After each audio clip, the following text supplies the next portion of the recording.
Each ping, each notification, each ding on your phone, whatever sound that your phone makes, comes at a cost. We define urgency as leaders. And when everything is urgent, nothing is urgent. Allow them to do the jobs that we hired them for. Big step, big key in how to create high-performance teams and how to keep those teams functioning well. So I want to leave you with these three things. Remember, lead with clarity, protect your focus, and then model the way. Does your phone feel like it runs your day instead of you? That one ping comes in, then a flood of emails, then another app notification, and before you know it, what happens? The entire morning is gone. You've answered messages, but your real priorities, they're sitting on the back burner. If you've ever ended a day thinking, what the heck did I actually accomplish? This episode is for you. Hey everyone, welcome back to the Leaders Leading Leaders podcast. I'm John Espinosa. Today we're going to talk about how to master your emails, instant messages, and notifications before they master you. Because here's the truth. When you're overwhelmed by all the pings, you can't lead with clarity. But when you put the right digital rules in place, you not only reclaim your focus, but you're going to set the tone for your entire team or organization or business. In this episode, I'm going to give you 3 strategies. First, we're going to audit, and we're going to acknowledge the real cost of digital chaos. Then, we're going to set clear communication rules that actually stick. And last, we're going to talk about how to model and reinforce boundaries so your team knows what healthy digital leadership looks like. So stick with me till the end, because if you apply all of these, and we're going to give you practical applications, this is an actionable podcast. You won't just tame your inbox. You're going to be able to give your team permission to do their best work without all that constant noise. So let's get into the first topic today. You notice that a lot of the podcasts, I really use the word audit. And for me, it's more of recognition, because if we can't start out recognizing exactly what we need to fix, then really from there, you're just going to continue doing the same things. So if you want to change, we have to go through an audit. We have to recognize what needs to change. And as always, I got out my journal. I journaled this morning. It was funny because I'll tell you, this morning, it was a busy morning for me. And I had my phone. I normally don't keep my phone on me, but I was expecting a phone call. And I wanted to get my journaling done. And what happened? It was going off. It was pinging. I was getting notifications. And guess what? Like, I knew that I was expecting a phone call. I know what the ring of my phone sounds like, but I was distracted. And I'd write a little bit, and I'd get into my journal, and then ding, it'd go off, and boom, it was an email, or it was an instant message, or a text, or whatever it was. But this is why this is important. Because as leaders, when that happens, whether you're at work, you're at home, or you're trying to get anything done, we get distracted. And that distraction comes at a cost. So when I think of all these notifications, and we're going to talk about how to use technology because it's beneficial to us. It's helped us. I can't imagine a time when we didn't have Slack notifications or Teams messages, any instant messaging, emails. I mean, it was tough. So we do have those. Now we just got to use them responsibly. And most leaders underestimate how much time we're really spending on paying attention to notifications. I mean, if you just put a tick, get a piece of paper out, get a pen, and every single time your phone goes off or you pay attention to a notification, just put a little tally mark and just do it for about an hour or 2 hours and then count your tally marks. That's what I mean. We don't recognize until we become aware. So for this one, I want you to begin to audit. Each ping, each notification, each ding on your phone, whatever sound that your phone makes, comes at a cost. And one of the things that I've noticed in a lot of the businesses that I work with and I've worked for is it slows down decision making. Decision making is already one of the most slowest processes in most businesses. And I say most because some very efficient businesses have gotten really good at streamlining their decision making. But being distracted slows decision making down. And when you can't make decisions, rework happens because people aren't going to wait for you half the time. They're going to start working thinking that they know what you want, and then you're going to come out with the decision. And now what happens? Now they got to go back and rework whatever project, whatever paper, whatever report, whatever they were working on in the first place. And that's what is the cost. That's what I mean when I say there is a cost to being distracted. So what do we do? What do we have to do as leaders? Well, one, we have to understand that this creates a ripple effect throughout our organizations. And what I mean there is when you are distracted and you're paying attention to all of the noise, your team's going to do the very same thing. And I want to say that again. They will do as you do. And if you are distracted throughout your day, you got your phone in the middle of a meeting and it's dinging, or you're checking, you're looking over at whatever instant message is popping up on your screen while you're in an in-person meeting or on a Zoom call. One, that's just rude. Two, they're going to start doing that. You almost give them permission to do it. Everyone, a quick break in the episode today. Are you struggling to find and keep the right employees?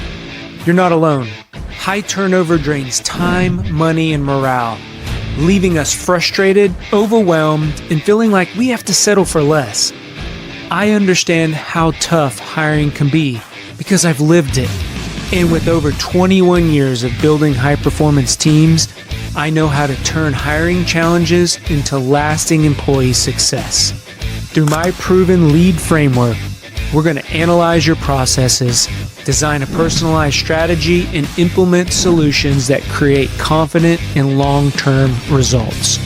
Don't let turnover hold you back. Choosing this program is that first step towards a thriving workplace. Enroll today at thejohnespinosa.com and build the team you deserve. Imagine a team that works seamlessly together or keep facing the same costly cycle of turnover. The choice is yours. Now back to our episode. So one of the applications that I wrote down, and again, we're going to put these in a weekly show notes, a weekly newsletter. So make sure we'll put the link in the show notes below of this episode. Make sure that you're subscribed because you're not going to want to miss getting those newsletters. That way, in case you're out and about listening to this podcast and don't have the ability to write things down, don't worry, we got you.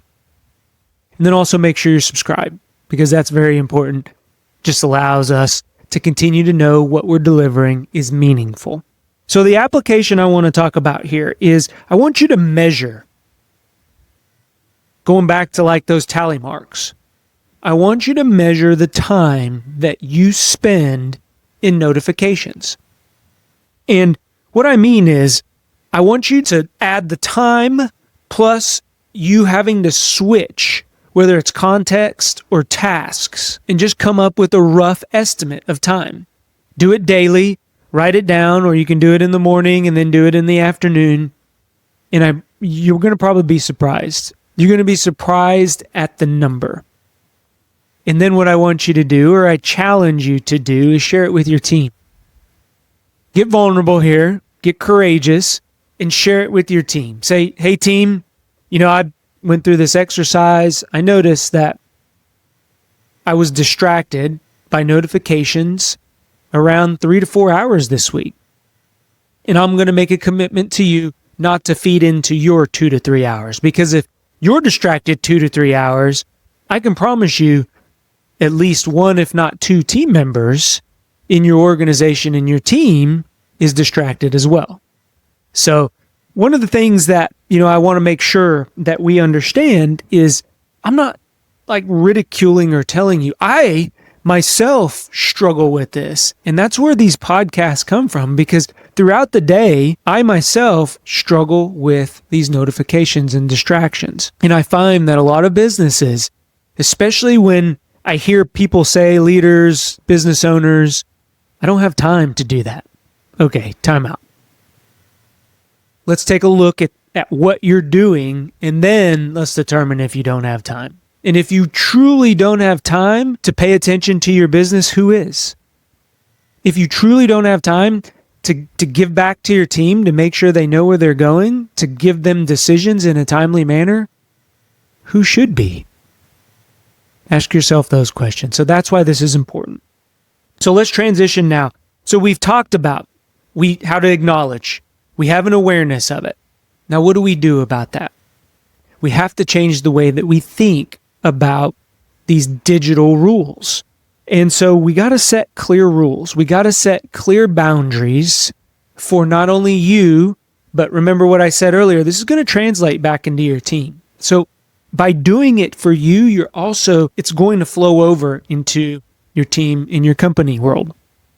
So one of the things, we define urgency as leaders. And when everything is urgent, nothing is urgent. So when we are constantly looking at those notifications because we feel that it's urgent, in the end, we get distracted and nothing gets done. Nothing is the priority. And when everything may look to be the priority, nothing is the priority. Same thing for urgency, and our team is going to see that. So make sure that we have rules, not only for ourselves, but for our team to hit pause. And what I mean by that is quiet the notifications. Hit pause on the notifications. Actually, what I do now, because even though I minimize it, I still see that number growing. And I don't know about you, but I'm the type of person when I see my inbox or my instant messages, my text message on my phone, that number, I got to get in there and clear it out. That's just me.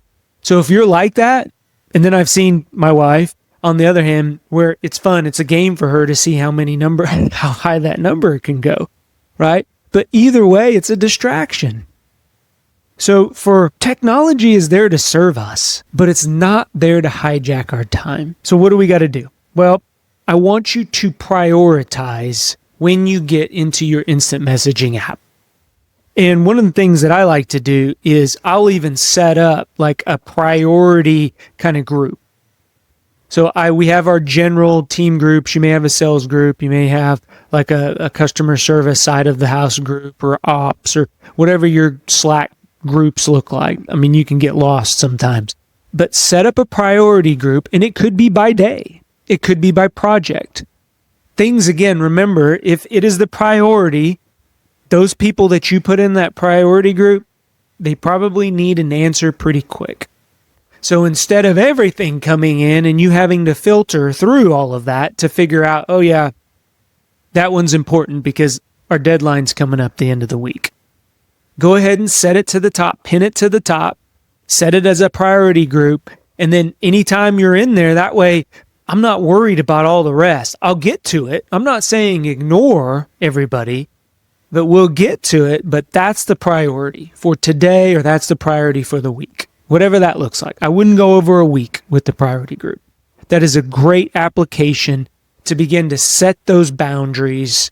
And what it tells the team, and really what it leads to, is the team's going to do that as well. The team is going to do that. Now, here's the caution. If you're not in that priority group, don't get upset for your team, right? If they don't have you as the boss or the manager in that priority group, they may be working on a project with another stakeholder and they don't need you to answer or bother them right now. And that's okay, because we're going to talk about that as we get into setting these boundaries. Now what we got to do is we got to model the boundaries. We got to model the boundaries, and then we have to reinforce them. So we've created that awareness. We figured out how we got to think about digital chaos. Now, what are we going to do about it? We're going to set those boundaries. Now, how do we integrate it into the cultures, into the fabric of our organizations? And This is one thing I find myself, again, beating up on myself here. Do you answer instant messages or send instant messages on the weekend or after hours? I do. This guy right here. And I had to stop it. What that was doing is it was telling the team that it was okay to do. Even though we set up the boundaries, no IMs after closing time, or if you need to get a hold of me, text me, because that's, I'm going to keep my work phone away. Again, turn it off, put it away. So if it is an emergency, you can always text me, but for the most part, don't do it. And it was the hardest thing for me to do, because when something is on my mind, I want to get it out. I want to get it down. So what would I do? I'd put it in my notes. That's what I started to do. I created a notes just on my phone. I'm an iPhone user. And every time I wanted, or I felt the urge to send the team an instant message or somebody an instant message, I put it in my notes, and then I'd set a timer for it. Then in the morning, during work hours, or on Monday, whatever your work week looks like, I'd go ahead and send that message. The feedback I got was overwhelming. It was overwhelming. Because what now happened, everybody was silent over the weekends, and people got to enjoy their weekends. People came in more refreshed on Mondays. People came in wanting to get going because they were like, all right, catch up on my instant messages, get those out of my way. And we would actually set up Monday morning as a focus time. So that focus time, we would wait, don't answer any of your instant messages, just get back in the rhythm. And then starting at noon, that's where we get back to those instant messages. And I realized that that's not for everybody. That's not a model for everybody, and that's okay. Maybe it's Tuesday. Maybe Monday's a pretty important day. Maybe Friday's a pretty important day. I'm not just saying do it on a Monday and Friday, but pick a time where you can dedicate focus hours. And that's no meetings, no Slack notifications or instant message notifications, and you're not going to be responding to emails. It's focus, work, whatever you got to get done. That's the time that gets done. So again, our actions as leaders and as business owners, they define the cultural norms. The policy doesn't say that. It doesn't set the norm. We set it as leaders. So be aware. Be aware whenever you're doing that after-hour message reply. And then I think the big part, and I starred this thing and I circled it because I didn't want to miss it today when I was talking to you all. Publicly recognize those who abide by the rules. If you don't do it, recognize somebody who does do it. Don't get mad at them, but what that does is it creates this momentum within the organization. And you're going to see the team, almost the weight lifted off their shoulders, because they don't feel the need to have their phone on them 24/7, and any time that it dings at them, they got to reply or they got to check it. It just works wonders. So the application here, and we've really been talking about this, I want you to set a visible boundary and then stick to it and then make it known, right? I am not going, or I'm going to stop sending IMs during the weekend, or sending emails or replying to emails during the weekend. Then let everybody know and then do it. That's going to go a long way in reinforcing everything that we've talked about in this episode, from setting those digital boundaries to making sure that every single ding and ping and notification that goes off, our attention isn't there. Our attention is where it needs to be when it needs to be there. Remember, this isn't about shutting everybody out. One thing that we don't do enough of, this reinforces that deep work is important. This reinforces that what you do is important. I didn't hire you. Where in your job description did it say, reply to my Slack notification or my instant message in a timely manner? No, it said, go perform, go be the face of our company. Go interact with the stakeholders. Go make sure that you're representing us the best way that you possibly can. That's what it said. So allow them to do the jobs that we hired them for. Big step, big key in how to create high-performance teams and how to keep those teams functioning well. So I want to leave you with these 3 things. Remember, lead with clarity, protect your focus, and then model the way. I believe in you. Go be great. We'll see you on the next episode. Bye.